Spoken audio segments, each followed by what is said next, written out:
Pagkatapos magayos ng sarili, pinuksan ko ang closet at tumingin sa mga nakahaning na damit. Karaniwan, pipiliin ko ang pinaka-elegante kong blazer at trouser para magmukhang isang CEO na malaki ang tiwala sa sarili. Pero ngayon, iba ang nararamdaman ko.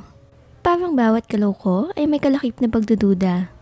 Gusto kong magmukhang maayos, pero ayaw kong magmukhang masyadong sinubukan. Napili ko ang isang simpleng white silk blouse at black pencil skirt. Sapat na professional, ngunit hindi masyadong marangya. Tinapos ko ang ayos ko sa isang light makeup. Habang tinitingnan ko ang sarili ko sa salamin, pilit kong pinapakalma ang sarili ko. You can do this, Sabrina. Bulong ko. Pero ang totoo, hindi ko alam kung kaya ko nga talaga. Pagdating ko sa opisina, naroon ang sekretarya ko si Irene. Nakaupo siya sa desk sa labas ng opisina ko. Abala sa pag-aayos ng mga dokumento. Nang makita niya ako, agad siyang tumayo. Good morning, ma'am. Bati niya. Pero halata sa mukha niya ang kaunting pag-aalala. Maaga po kayo ngayon. Tumango ako. May inaasikaso lang. Sagot ko. Sinusubukang magmukhang normal. Pero alam kong kilala ko ni Irene. Alam niyang may bumabagabag sa akin. May gusto ba kayong ipaprepare sa umagang ito? Coffee, breakfast? Tanong niya.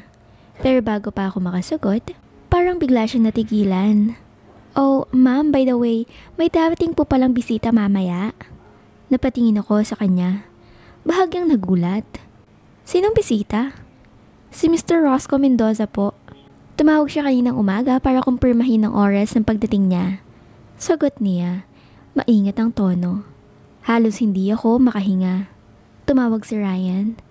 Nasa plano talaga niyang pumunta. Bigla akong nakaramdam ng panibagong bugso ng kaba at excitement. Anong oras daw siya darating? Tanong ko. Pilit pinapakalma ang boses ko. Mga bandang 10:00 po. Sagot niya. Ipapapasok ko po ba agad siya sa opisina ninyo? Tumango ako. Oo, sabihin mo sa kanya na dumiretso na lang. Pumasok ako sa opisina at sinara ang pinto. Muli kong tiningnan ang paligid. Iniisip kong mukhang maayos ba ang lahat. Hinugot ko mula sa drawer ang photo album na yakap-yakap ko kagabi. Hindi ko na binuksan. Nilagay ko iyon sa ilalim ng mesa. Parang hindi ko kayang makita ang mga larawan habang hinihintay siya. Tumayo ako sa harap ng bintana. Nakatingin sa mga kotse at sa tao sa ibaba. Pinilit kong huminga ng malalim. Ngunit parang napakabigat ng hangin. Ang bawat minutong lumilipas ay parang isang oras. Ano ang sasabihin ko pag dumating siya? Paulit-ulit kong iniisip. 10:00 na, narinig ko ang mahinang katok sa pinto. Nanginginig ang mga kamay ko habang tumayo ako at humarap sa pintuan.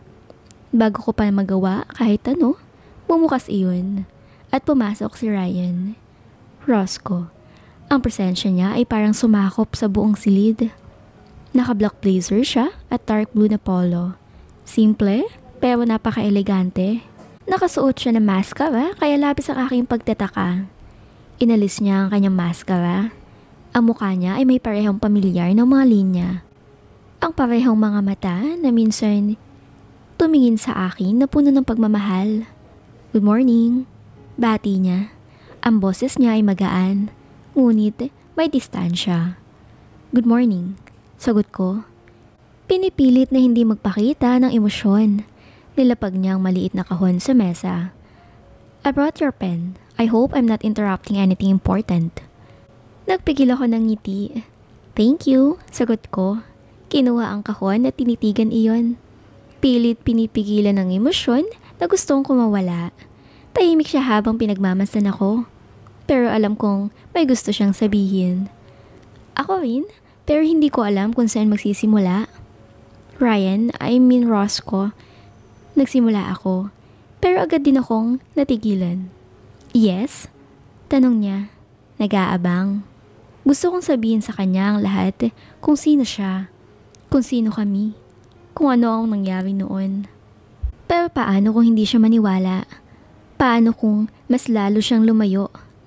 It's nothing, sabi ko sa huli. Ang boses ko ay halos pabulong. Thank you for bringing this. Ngumiti siya.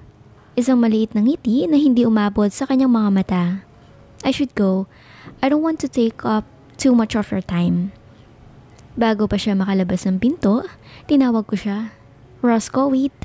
Tumigil siya, tumingin sa akin at para sa isang saglit, nakita ko ang bakas ng lalaking kilala ko noon. Yes? Huminga ako ng malalim. Pilit na pinapalakas ang loob ko. Would you like to stay for coffee? Just to talk. Nag-aalangan siya. Pero tumango din sa huli. Alright, sagot niya. Just for a while. Habang tinatawagan ko sa Irene para magpaayos ng kape, naramdaman ko ang panginginig ng mga kamay ko. Ang init ng kape ay bumalot sa aking mga kamay habang hawak ko ang tasa.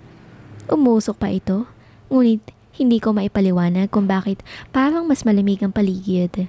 Nasa harapan ko si Ryan o si Roscoe, gaya ng pagtawag niya sa sarili niya ngayon, at tila hindi siya interesado sa kape sa harap niya. Ang mga mata niya, matalim at mamasid, ay nakatutok sa akin, parang may sinisiyasat. Hindi ko magawang tumingin ng diretso sa kanya. Ang bawat sulip ko sa kanyang mukha ay nagpapabalik ng mga alaala, ang mga tawanan namin, ang mga yakap, ang mga pangakong akala ko ay walang hanggan. Ngunit ngayon, ang lalaking kaharap ko ay parang estranghero. Ang tahimik mo, biglang sabi niya. Basag sa katahimikan na bumalot sa pagitan namin. Napatingin ako sa kanya. Pilit ng umiti. Pasensya na, marami lang akong iniisip. Bahagya siyang tumango, ngunit hindi niya inalis ang tingin niya sa akin. I noticed that last night too. Parang may bumapagabag sa'yo. Are you sure you're okay? Tumigil ang mundo ko sa tanong na iyon. Ang tono ng boses niya ay pamilyar, may lambing, may pakialam, parang ang lalaking kilala ko noon. Ngunit ang mga salita niya ay tila galing sa isang taong wala talagang ideya kung sino ako sa buhay niya. Pagod lang siguro, sagot ko. Sinusubukang itago ang emosyon sa likod ng isang mahinang ngiti. Ngunit parang hindi siya kumbinsido. Itinukod niya ang kanyang siko sa mesa at bahagyang yumuko. Ang mga mata niya ay mas lalong tumalim. You look familiar, sabi niya bigla. Halos mahulog ang tasa ng kape ko sa sahig. Ang mga salitang iyon ay tumama sa puso ko na parang palaso. Gusto ko magdiwang na kahit papaano. May bahaging naaalala niya ako. Ngunit kasabay noon, naramdaman ko din ang takot. Anong ibig sabihin nito? Naaalala niya ba ako? O simpleng pagkakataon lang parang may pamilyar sa akin? Familiar? Tanong ko, pilit na pinapakalma ang nanginginig kong boses. Yeah, sagot niya. Ang mga mata niya ay hindi umaalis sa mukha ko. The way you talk, the way you look at me, parang kilala kita. Pero hindi ko maalala kung saan o paano. Parang nanikip ang dibdib ko. Nag-aagaw ang pag-asa at takot sa bawat pintig ng puso ko. Baka dahil nakita na tayo kahapon, sagot ko. Sinusubukang gawing casual ang tono. Minsan, ganun talaga. Baka kahawig lang ako ng mga kilala mo. Umiling siya. It's more than that. It's not just how you look. It's something about you. Hindi ko alam kung paano sasagot. Ang mga salita niya ay parang kutsilyong dahan-dahang sumasaksak sa akin. Parang gustong sumigaw ng puso ko na, ako ito, Ryan, ang asawa mo. Ngunit hindi ko magawa. Siguro naisip mo lang. Sagot ko na lang. Pilit na iniiwas ang usapan. Minsan, ganun talaga kapag marami kang iniisip. Nagtagal ang titik niya sa akin. Para bang sinusubukan niyang tuklasin kung ano ang itinatago ko. Parang sinisilip niya ang bawat lihim na nakatago sa puso ko. You remind me of something or someone. Sabi niya muli. Mas mahina ang boses. Hindi ko na napigilan. Napatingin ako sa kanya. Hindi sigurado kung gusto ko bang itanong kung ano ang ibig niyang sabihin. Ngunit bago ko pa magawa iyon, tumayo siya mula sa kanyang upuan. Anyway, sabi niya, binasag ang tensyon. I just wanted to return your pen. I should go. Ryan, halos sabay-sabay na lumabas sa bibig ko ang pangalan niya.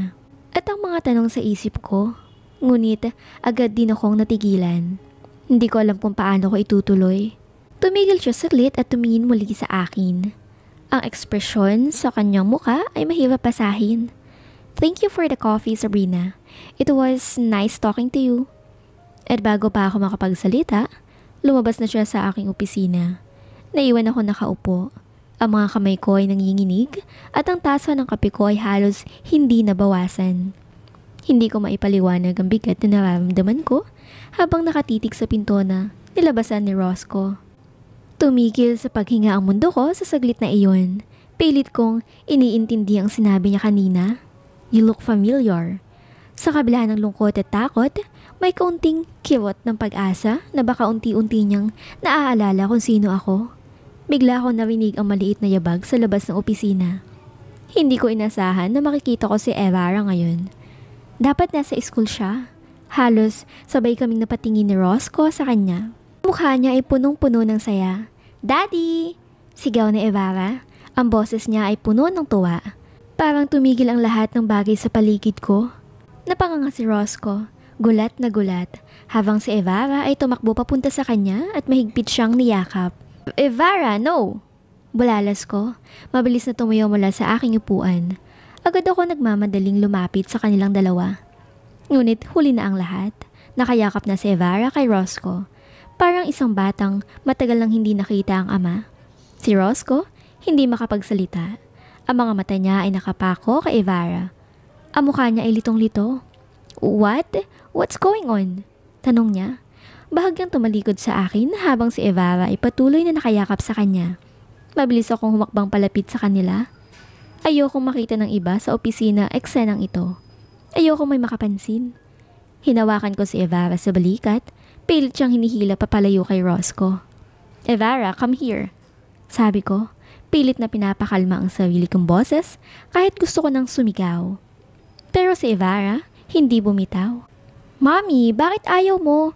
Si Daddy to, sabi niya. Tila hindi maintindihan kung bakit ako mukhang nababahala. Kitang-kita ko sa mukha ni Roscoe ang kalituhan. Wait, did she just call me Daddy? Tanong niya. Ang mga mata niya ay parang naghahanap ng sugot mula sa akin. Let's go inside, sabi ko. Mabilis ang kilos ko habang hinihila silang dalawa papasok muli sa opisina ko. Tumutok ang tingin ko sa paligid. Tinitiyak na walang ibang tao ang makakakita. Pagkapasok namin, isinara ko agad ang pinto at umarap kay Roscoe. Ang ekspresyon niya ay isang halo ng pagkagulat at pagkataranta. Si Evara naman ay nakatingala sa kanya. Ang mga mata niya ay puno ng inosenteng saya. Mommy, bakit ka galit? Si Daddy naman to, di ba? Tanong ni Evara. Hinawakan ang kamay ni Roscoe na tila ayaw bitawan. Huminga ako ng malalim. Pilit na pinapakalma ang sarili. Hindi ko alam kung paano ko ipapaliwanag ito sa kanya o kay Roscoe. Roscoe, sabi ko, ang boses ko ay nanginginig. I can explain. Ngunit bago pa ako magsalita muli, nagsalita na siya. Sabrina, ano to? Anak ko ba siya? Tanong niya. Ang tono ng boses niya ay hindi galit, kundi puno ng pagtataka. Si Shira ang asawa ko at may mga anak kami. Napatingin ako kay Evara. Hindi niya dapat marinig ang usapang ito. Ngunit, paano ko siya mailalayo sa sitwasyon? Ev, sweetheart, sabi ko, nakaluhod sa harapan niya. Can you go outside for a bit? I'll talk to Daddy first, okay? No, Mommy, maraing sabi niya. Gusto kong kasama si Daddy. Pumuntong hininga ako. Alam kong hindi ko siya mapipilit ngayon. Kaya tumayo na lang ako. Hinarap si Roscoe at binitawan ang isang malalim na paliwanag. She's our daughter, Roscoe. Her name is Evara. And yes, ikaw ang ama niya. Hindi ko alam kung paano ko sasabihin sa iyo. Kinasal tayo. Asawa mo ako. Hindi ko alam kung paano nangyaring ikinasal ka din kay Shira. Halos mabitaw ni Roscoe ang hawak niyang bag. Nanatili siyang nakatitig sa akin. Parang hindi makapaniwala. I'm her father? Bulong niya. Parang sinisiguro kung tama ang narinig niya. Tumango ako. Oo. Sagot ko. Halos hindi ko mapigilan ang luha sa mga mata ko. You are her father. And you don't remember because... Tumigil ako. Hindi sigurado kung dapat ko nang sabihin ang lahat ng totoo. Because of accident. Because you lost your memory. Parang sinuntok si Roscoe ng katotohanan. Hinawakan niya ang noo niya. Naglakad pabalik-balik sa opisina habang si Evara ay patuloy lang sa pagtingin sa kanya. Inosente at walang alam sa bigat ng sitwasyon. I don't understand, sabi niya. Huminto at tumingin sa akin. Why you didn't tell me sooner? It's not that simple, sagot ko. Nararamdaman ko ang panibagong pugso ng sakit. You disappeared, Roscoe. Everyone thought you were dead. I thought you were dead. Napuno ng katahimikan ng silid. Si Roscoe, tahimik na nag-iisip. Habang si Evara ay dahan-dahang lumapit sa kanya at hinila ang kamay niya. Daddy, okay ka lang? Nag-aalalang tanong ni Evara. Hinawakan ni Roscoe ang kamay ng anak namin. At doon ko nakitang ang munting pagpupugay ng kanyang mga mata. Siguro, unti-unti niyang nararamdaman ang koneksyon nila ni Evara. Kahit hindi pa niya maalala ang lahat. I need time, sabi niya sa wakas. Ang boses niya ay mahina. I need to process this. Tumango ako. Pilit na inuunawa ang sitwasyon. I understand, sabi ko. Pero sa loob-loob ko, natatakot ako. Paano kung magbago ang isip niya? Paano kung hindi niya kami muling matanggap? Ang tanging sigurado ko lang sa sandaling iyon ay ang pagmamahal ko kay Roscoe. Ang pagmamahal ni Evara sa kanyang ama. Wala akong ibang magagawa kundi maghintay at umasa na babalik ang alaala niya at ang pagmamahal niya sa amin. Mommy, bakit umalis si Daddy? Ayaw ko siyang umalis. Napakalakas ng boses ni Evara habang pilit niyang hinahabol ang anino ni Roscoe na nagdalaho na sa labas ng pintuan ng opisina. Nakita ko ang mga luha sa mata niya at parang sinaksak ang puso ko ng paulit-ulit. Agad akong yumuko para hawakan siya sa balikat. Ngunit nagpumiglas siya, pilit na tumatakbo papalabas. Evara, no! Sigaw ko at mabilis siyang hinila pabalik. Bitawan mo ako, Mami! Sigaw niya, humahagulhol na, habang sinusubukan niyang kumawala sa mga kamay ko. Gusto ko kay Daddy, gusto ko siyang sundan! Hindi, sweetheart, sagot ko. Pilit na pinapakalma ang boses ko kahit ang puso ko ay naguguluhan na din. Hindi mo siya pwedeng sundan ngayon. Pero bakit, Mami? Bakit siya umalis? Ayaw niya ba sa atin? Tanong ni Evara. Ang boses niya ay naglalaman ng kawalang malay, ngunit punong-puno ng sakit. Halos hindi ko magawang sagutin siya. Hinila ko siya papunta sa couch sa loob ng opisina. Naupo kami at niyakap ko siya ng mahigpit. Pero siya, patuloy lang sa pagluha. Ang maliit niyang katawan ay nanginginig sa bawat hikbi. Hindi totoo yun, Evara. Bulong ko habang hinahaplos ang likod niya. Mahal ka ni Daddy. Hindi totoo na ayaw niya sa atin. Bakit umalis siya, Mami? Tanong niya muli. Pilit pa rin akong tinitingnan sa kabila ng mga luhang bumabagsak mula sa kanyang mga mata. Bakit ayaw niyang manatili dito? Hindi ba niya tayo mahal? May bago na ba siyang pamilya? Parang tinutusok ang puso ko sa tanong niyang iyon. Gusto kong sabihin ng buong katotohanan na hindi niya kami maalala. Na may mas malalim pang dahilan kung bakit siya lumayo. Pero paano ko ipapaliwanag yun sa isang batang walang ibang hinangad kundi makasama ang ama niya? May kailangan lang siyang gawin, sweetheart. Sabi ko na lang, pilit na pinapatahan siya. Pero babalik siya. Pangako, babalik siya. Sigurado ka, Mami? Tanong niya, bahagyang huminahon, ngunit patuloy pa rin sa paghigbi. Babalik siya. Sagot ko, kahit hindi ko alam kung para kanino ang pangakong iyon. Para sa kanya o para sa akin.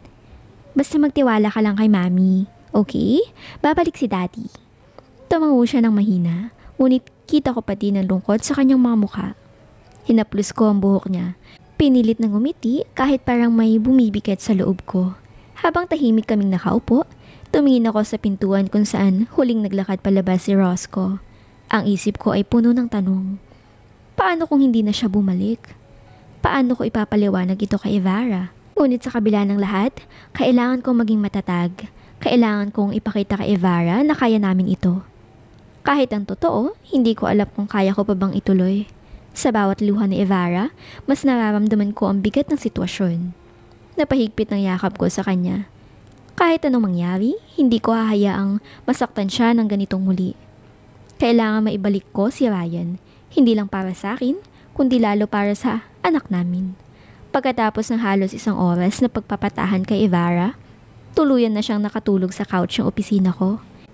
Ang mga mata niya namamaga mula sa kaiiyak. Hinaplos ko ang kanyang buhok. Pilit na pinapakalma ang sarili ko. Ang puso ko ay mabigat. Parang may mabigat na batong nakapatong dito. Ngunit wala akong ibang magagawa kundi magpatuloy. Huminga ako ng malalim. Inayos ang sarili ko at muling binalik ang focus sa trabaho. Mayroon ako naka-schedule na meeting kasama ang mga department heads para talakayin ang mga bagong problema sa kumpanya. Partikular na ang tungkol sa monthly sales na patuloy na bumabagsak. You need to focus, Sabrina. Paalala ko sa sarili habang binabasa ang mga ulat sa laptop. Tumunog ang intercom at narinig ko ang boses ni Irene, ang sekretarya ko. Ma'am Sabrina, ready na po ang team sa conference room. Tumango ako kahit hindi niya ako nakikita. I'll be there in a minute. Sugot ko bago sinara ang laptop at tumayo. Tumingin muna ako kay Ibarra bago ako lumabas ng opisina. Tinitiyak na mahimbing ang tulog niya. Pagdating ko sa conference room, ramdam ko na agad ang tensyon sa ere. Ang mga department heads ay mukhang seryoso. Ang ilan ay abala sa pagtingin ng kanilang mga dokumento, habang ang iba naman ay tahimik na naghihintay. Naupo ako sa dulo ng mahabang mesa at inilapag ang papeles sa harapan ko. Alright, sabi ko. Sinimulan ng pagpupulong. Let's get straight to the point. I reviewed the reports and I see a consistent drop in our monthly sales. We're down by 15% compared to last quarter. This is unacceptable. What's going on? Nakatinginan ang ilan sa kanila. Tila nag-aalangan kung sino ang mauunang magsalita. Si Mr. Gonzalez, ang head ng marketing, ang unang nagkalakas ng loob. Ma'am, one of the main reasons is the increased competition in our target market. Maraming bagong hotels ang nag-offer ng mas mababang presyo at mas modernong amenities. Tumango ako, ngunit hindi sapat ang sagot na iyon para sa akin. We knew about the competition months ago. Anong ginawa ng marketing team para tugunan ito? Nakapag-launch po kami ng bagong campaign. Sagot niya, bahagyang kinakabahan. Pero hindi po ito masyadong nag-click sa target audience. Maraming feedback na hindi sila convinced sa messaging. Napatingin ako sa kanya ng diretsyo. Ramdam niya siguro ang bigat ng tingin ko. Hindi lang branding ang usapan dito, Mr. Gonzalez. We're talking about the survival of this company. Hindi pwedeng subok-subok lang. Gusto ko ng concrete plans. What's the next step? Sumingit si Miss Santos, ang head ng sales. Ma'am, our team is also working on partnerships with local business para makapagbigay ng exclusive packages. Pero medyo mabagal po ang negotiations. Nagkakaroon ng issue sa pricing. Then expedite the process. Sagot ko agad. We can't afford to waste time. Ang bawat araw na lumilipas na walang aksyon ay dagdag sa pagkalugi sa atin. Ano pa ang ibang problema? Muling nagkaroon ng sandaling katahimikan bago magsalita si Mr. Villanueva mula sa operations. Ma'am, may mga reklamo din po tayo mula sa customers about the renovations. Some of them feel na masyadong maingay at nakakaapekto sa stay nila. Huminga ako ng malalim.